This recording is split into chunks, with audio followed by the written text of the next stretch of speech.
This project is important because we're replacing aged infrastructure that is more likely to leak and cause service interruptions.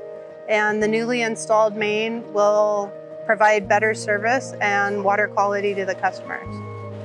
Golden State Water Company continues to invest in a water infrastructure system that delivers reliable and safe water to communities like yours.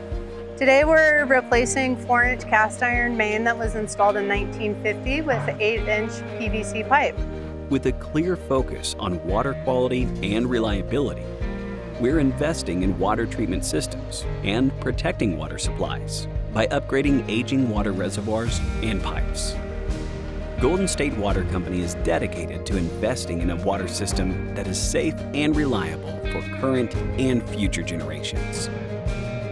Learn more at gswater.com.